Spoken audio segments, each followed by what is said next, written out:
Hi guys, welcome to my mini vlog. For today's video ay mag-ano tayo, mag-everyday routine din. Guys, magpagpasensya nyo na itsura ko kasi 5 pa lang gising na ako, nag-asikaso tayo ng estudyante. Tapos nagbalot ako doon ng tinapay para may extra income, diba? Ganon. Tapos pagkakit ko dito sa taas, kasi yung naiwan dito sa taas si Junakis na lang na maliit, tsaka yung asawa ko. Tapos tignan nyo guys, yung loob ng bahay namin. Ayan siya guys, di ba? Hindi tinatakpan, hindi isabit yung mga tabo. Ayan. Charan! Ayan pa yung pinagubaran niya guys. Maayos naman dito kasi inayos ko nga siya kanina. Dito talaga tayo sa kwarto. Tignan nyo naman. Parang bodega. Ayan siya guys, oh. Di ba? Wala pang ayos yung mga namin. Dito din ganun din guys. Ayan, di ba?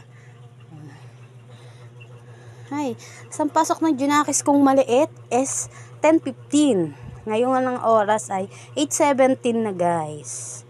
Yan.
Guys, tinupi ko naman dyan yung kumot. Ayan, ganyan lang.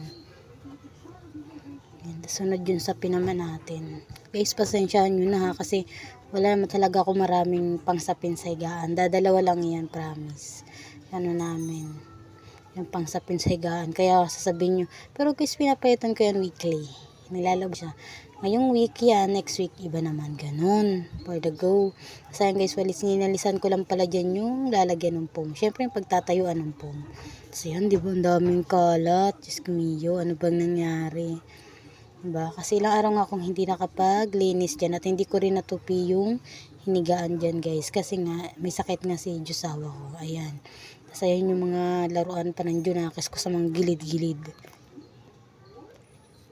Ayan guys, continue. Ayan, naglinis tayo. Tapos guys, nakita nyo ba yung basura? Diyos ko, ang daming nakasiksik na plastic, karton, kung ano-anong abobot ng mga anak ko. Yung pinagkainan nila ng mga biskwit, ng ano, dyan lang, sinisiksik lang. Ayun. Diba, ang dami. Ayan guys. Tapos tamputin naman natin yung mga kalat-kalat nilang maliliit. Guys, so kung pansinin yung kating ko, tsaka yung ano dyan na epicacent, alam mo na. Tumatanda tayo, hindi tayo pabata. Ayan guys. Ganyan lang naman yung gawain nating nanay. Inayos ko lang yung taas doon. Yung mga lagayan ng ano. Kasi nga kailangan ko siyang ayusin. Ayan guys. Dito naman tayo sa kusina. For the go. Inayos ko lang pala dyan guys yung mga kape. Yung mga pagkain na nagkalat ng Junakis ko. Ayan. Ganyan lang. Hindi ba? Binipili ko naman dyan guys yung uniform. Tsaka yung ano ng anak ko.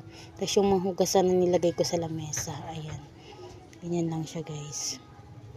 Diba? Parang dali lang panoorin si video. Diba? Eh ito pala guys, walang ano na, hindi na pala na ano, hindi ko na pala na maipapakita pala yung finish niya, finish product na gawa guys. Kasi nga, nag full storage yung cellphone ko. Ayan. Diba? Diyan si Junakis, nakikiano din. Lang yung ulit. Ayan. Ano guys, ganyan na. Diba? Ang kulit ng Junakis ko. Siya lang kasama ko dyan guys. Diba? Sinas ko naman yung botang dinala na anak ko kahapon sa school kasi nga umuulan kahapon. Buti nga ngayon umaraw na guys eh. Tapos tara samahan niyo naman akong maghugas for the go. Ayan. Hugas lang ako. Siyempre, unahin natin yung Daddy ni Junakis. Diba? Pag sinabon natin, unahin natin lagi yung Daddy ni Junakis. Ayan guys, kanyan lang naman. For the go. Ayan guys, nagpasensya nyo ako ilang araw ako walang upload. Alam ko namang mahiraming nag-aabang sa atin. Charot, nag-aabang. 140 na pala yung subscriber natin. Thank you for 140 subscriber. Ayan guys, kanya lang naman gawain natin, 'di ba? Nanay tayo, hindi pwedeng magpagod. Charot. Siyempre, oo naman 'yun, 'di ba? Kasi ganun tayong mga nanay. Ayan guys, ganyan lang. Hindi ko na pala naipakita diyan guys yung finished product ha. Ayan guys. Guys, thanks you for watching. Please like and subscribe.